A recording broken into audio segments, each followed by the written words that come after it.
Hello everyone, this is Dr. Lawrence Jones from FARME Institute to kind of take a deep dive into some of the things that are impacting the milk checks for farms that are in Federal Milk Market Order 33. So the first thing I'd like to do is thank Nobis Agri Science for sponsoring this podcast. Now it's easy for somebody to sit and say this is what Order 33 has looked like for the past 3 years. And you can see that it has gone, pandemic, up, down, up, down. But what I want to do is really focus on what is impacting industry today and what will your milk checks look like this next month and the coming months ahead. So I have 3 objectives in this podcast, and that is, what did we learn from the October USDA reports? Most of those are pretty well publicized, but then some of them are not. What are the current and future classic component numbers? And then finally, I'm going to take a stab at what your December milk checks might actually look like. There are 3 USDA reports that come out every month. The first one is usually the milk production report. That's followed by the cold storage report that always comes out on the 22nd, plus or minus a day for holidays. And the third one that is not nearly as well publicized is the dairy products report that comes out early the following month. Now, on the milk production report, we get cow numbers, total production, and production per cow. And one of the comments I always make is the trade actually doesn't care about these numbers at all. What the trade, or what I would say the final price, is concerned about is how much cheese and how much butter do we have, and how much have we made, and how much have we sold. Now, one of the comments that I've just recently heard about the milk production report is that USDA really takes a guesstimate of cow numbers most of the time. Once a year, they try to true up their numbers, but otherwise, they're just kind of reading tea leaves and hoping to put out things that make sense. Then we get, total production, and then by dividing these two, we get production per cow. Then shortly after that, or sometimes on exactly the same day, we get the cold storage report. And that's pounds of cheese in cold storage. And fresh cheese is anything less than 30 days old. After that, it's got to go into cold storage. And we get the same numbers for butter. But I'm going to focus on this podcast primarily on cheese. And one of the things that we learned in this report is, what was the surplus or deficit? Did we add to the cold storage, or did we take away? The dairy products report provides us with the pounds of cheese that is made, and then from that we can actually calculate the disappearance, because we knew how much surplus or deficit we had in the cold storage report. And then one of the things that I do is I calculate the stocks to use ratio. How much do we have in storage divided by the amount that we use per day. So when I look at stocks to use ratio, it'll be like 39 days of excess cheese in storage. So let's first start with the most recent dairy cow numbers. And one of the comments that you're going to hear is that cow numbers have been decreasing very precipitously, faster than we've ever reduced it before. But let's put things into context. If we go back as far as 2015, about right here, we should have been starting to kill cows. And we never should have let the industry get up to 9.5 million cows, because that's entirely more than the industry can support. So as a result of that, it's coming down very fast. And the red line across the graph kind of shows you at the point we are right now, when have we been at that point before. So very little here in 2017 and a bit here in 2018, but we still have a lot of cows around. And again, we've lost 107,000 cows in the last 5 months. But again, that's not enough. We really need to get down into here somewhere. Now, there's been a significant shift, and if you looked at the cow numbers this last month, one of the things that was interesting, it was not a overall loss of cows, but in fact, the cow numbers moved from the Southwest, in particular from New Mexico, up into the upper Midwest, Minnesota, Wisconsin, Michigan, and And what that means is that we're taking milk out of the butter powder area and put it in the cheese area. So to me, that began raising red flags. Then when we start looking at the actual milk production, first thing you see in this graph is very seasonal. And so you've got to look at things in context of October. And so what most people do is look at month over month. So how did October compare to September? How did October compare to a year ago? So each of these red dots is the October production for that year. And so what I do is draw a trend line on that. So the first thing I figured out is if we compared year over year, it's going to look like production is way down when we compare these two because last year it was way up. And to me, that's not a legitimate comparison. And so again, what I do is I say overall, in October, we've actually gained milk production by about 1.42%. So where would we expect this October to come in? And so if we look at these trend line estimates, it turns out that I had milk production at 18.7. It came in at 18.5. We had cow numbers at 9.416 million. It came in at 9.4 million. And milk per cow, this is for the entire month at 1970, where we had had a trend line in 1995. So very, very similar.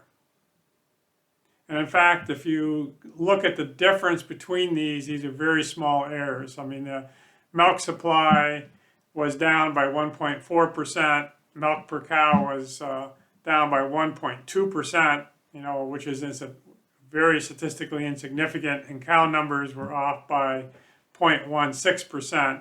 And so again, these came in what I would say is generally according to trend. But many people considered this to be, exciting news that cow numbers had come down. But in my opinion, this was more just right in line with what we've been doing for the last 5 years. Now let's look at the cold storage report. Do exactly the same thing here as we just look at the October numbers. And we've been increasing stocks of cheese in cold storage by 3.1% per year. So that's been a fairly significant rise in cheese storage. Again, a year ago, we were much lower. This year, we're expected to be a little bit higher. And so the trend line estimates were, I thought we would have about 1.4 billion pounds of cheese. But in fact, we ended up with 1.45. So cheese stocks actually were higher than trend. And basically what happened is on a typical year, we reduced stocks by about 30 million pounds. You can see, most of these are down, from the previous month. But in fact, we only reduced by 6.5 million pounds. And to me, again, that is very bearish. That says that the industry is still putting too much cheese into cold storage. So now let's look at production. Again, the trend line, exactly the same scenario. Here are the October numbers. Production should have increased to 1.18 billion pounds, but it increased only to 1.146 billion pounds. And you say, well, that's good. Cheese production was down. But if we put more cheese into cold storage than we expected and cheese production was down, that can only mean one thing, and that is that demand was down. And most people in the industry don't like to talk about disappearance, but the fact that we ended up with a less cheese produced than the trend line, but had an oversupply of cheese is not necessarily a good scenario. So if we look at these disappearance numbers, normally we should take away like 1.2 billion pounds of cheese every month, but we only took away 1.15 billion pounds of cheese. And so the disappearance numbers, and this is what's really beginning to shake me up a little bit is these disappearance numbers are very much in a downward trend. Again, this was the pandemic. We had a very low disappearance for those months, but we should have had disappearance, clear up here. Now, the very first comment I heard from one analyst was, well, the ports are jammed up and we're just not getting cheese offshore. We're not exporting cheese. That's why the disappearance numbers were so poor. But when we look at the export numbers for October, in fact, cheese was up 44%. We exported 78 million pounds of cheese in October. So in fact, it's not the lack of exports that drove that disappearance number down. So one of the things that I've now calculate is days of stock. And so I started doing this as, I would say like 1.46 billion pounds of cheese in stock is entirely too much. But when you divide it by the usage, you find out that's like 36, 37, 38 days of stocks. So to make that a little bit more useful, I started summing up 3 months. And so what that does, it kind of tells you across a 3-month period, did we add or subtract from the rolling stocks? So again, this is a rolling stock, and how did it change across 3 months? And when I did this, I found very interesting that when this is positive, there were 3 major areas where this was positive. We had lower than normal cheese prices. So what that says is if we start adding cheese to cold storage, then cheese prices are probably going to come down. Look where we are right now. We're starting to head up. And if we add 1 more month of increased cheese stocks, I'm afraid that we're going to see a significant downward trend in cheese prices. So one of the things I like to do at the end of a month is take these USDA reports and put them into context. And so this is October. October is totally done, and I have a red background here. If we look at milk production, in my opinion, cow numbers came in at trend estimates. Milk per cow was 1.2% below trend. Milk supply was 1.4% below trend, nothing significant. Cold storage, we seasonally increased, which was not necessarily good. And dairy products, we decreased the disappearance, and we had an increased surplus. And in fact, we added 1.3 days of cold storage over trend line. So we should end up with 37 days of cold storage, and we ended up with 39 days of cold storage. So to me, this was very much a bearish report at the end of October. Now, I know that's not fitting what's going on in the current market. Prices are coming up, but we're going to see how long they can actually hold here. So let me now move into class and component numbers. And so this was the announcement for order 33, but in fact, class and component numbers are basically the same across the nation except for class 1. We had class 3 at 1803. We had class 4 at 1879, class 2 at 1840, and your particular class 1 is going to be 2018. Now that is the price that is reported at Cuyahoga County, and so depending upon which zone you're in relative to that, you might see $1.80 or 20 cents below that, or 10 cents above that at 210 or 220, but that is defined by the zone that you're in, and that should not change over time. Once you know that zone, that pretty well stays the same. That's a location scenario. So just put a few graphs in here to give you an idea of what these numbers look like. Class 3 at 1803. Again, we're slowly on an upward trend, which is good. So I guess you would argue that that's a bullish report to class 3 prices. I think that these might top out at that 1950 range. So I'm not quite as bullish as the trade is at this point. we look at fat price, we're at $2.10. And again, my benchmark for fat is $2. I want to make sure we're above that most of the time, and we are. And fat should get a little bit stronger. We've been seeing that butter is quite a bit stronger on the market. Protein price was $2.75, and again, kind of a benchmark number is right around 3. So right now we're down on protein. We were down quite a bit here in that July, August, September timeframe. And we're going to be $2.72, and then we're slowly going to get right up to this $3 number, probably at the beginning of 2022, kind of dependent upon what's going to happen with cheese prices here.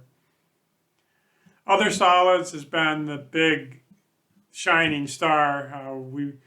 We're back 22 cents, and we were as high as 46 cents. This month we're 39, and then it's going to add up quite a bit. Now, the only way you can change other solids is basically by getting more milk, because you're always going to run 5.7 to 5.8% other solids. And so the only way that you're going to increase the payment on other solids is to produce more milk. Now, class 4 price is coming up. We're at $18.79, and looks like that's going to go up quite a bit. And right away, somebody in order 33 say, yeah, but order 33 is a class 3 order. And so let's look at how things came together this last month. You were 36% class 3 and only 10% class 4. And so right away you say, why do we care about class 4? Well, it turns out that class 2 is also based on class 4. So right there is 29%. And you really need to split class 1 between 3 and 4. So the reality is your milk check has got about 47% of the value is derived from class 4. So yeah, you're predominantly a class 3 area, 54%, but class 4 cannot be ignored because it is a major portion of your check. So finally, I'd like to kind of comment on computation of the uniform price. Again, this last month we were at negative 13 cent PPD. You add that to the class 3 to come up with a statistical uniform price of $17.70. Now, when you calculate the PPD, there are two things that have a significant impact on that. One is the amount of components in the order. And what we find out is if components go up, PPD go down. And I did a special podcast on that, so I won't spend time on that today. And then number 2 is the percent utilization. For example, if you're at 20% class 3 instead of 36% class 3, it's going to change that distribution. So here is a graph of what order 33 has done over time, and this is the class 3 utilization. And these are areas where what happens in the pool is it's called depooling class 3. So the class 3 is not reported as part of the federal order. It's actually depooled, and again, happened significantly during the pandemic times. Right now, there's no depooling going on in order 33. So I'll spend more time on this when I see it happening again. But again, it generally happens when class 3 is higher than class 4, and that's not going to happen for a while here. So if we look at the estimate for the uniform price, this is my best guess. It's probably plus or minus 10 cents, but I suspect the PPD that will be announced is around positive 66 cents. And so for Cuyahoga County, you're going to have an $18.69 statistical uniform price.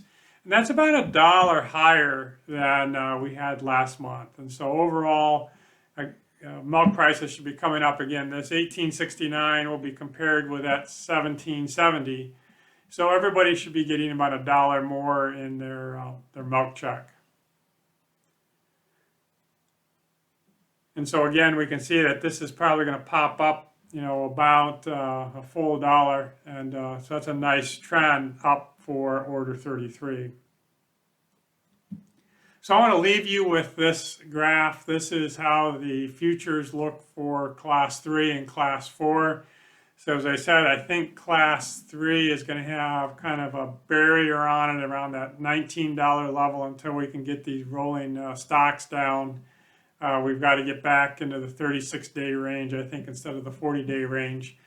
Class 4 seems to be moving up quite a bit. There's a lot of upward movement in butter and non-fat dry milk. And so I see class 4 is going up. So overall, I would be very bullish on milk prices, but I think it's going to be driven by butter and non-fat dry milk more than cheese in class 3. This was the first podcast for Nobis Agri Science, and if you've got any comments or suggestions, I'd really like to hear them. My email address is ljones@farm.com with an E, and my phone number is here at 607-591-9727. So feel free to reach out if you've got any particular questions. And just as a final comment, what makes me a little bit different in analyzing these data than most people is I do actively trade milk, and so when I'm wrong, it requires me to come up with a margin call and to answer to my wife that I did something that cost us money. But overall, it's been a very positive experience, and there's lots of opportunities in the dairy market. We just have to figure out how to capitalize on them. So I thank everybody for watching this video, and please give me any comments back that you have.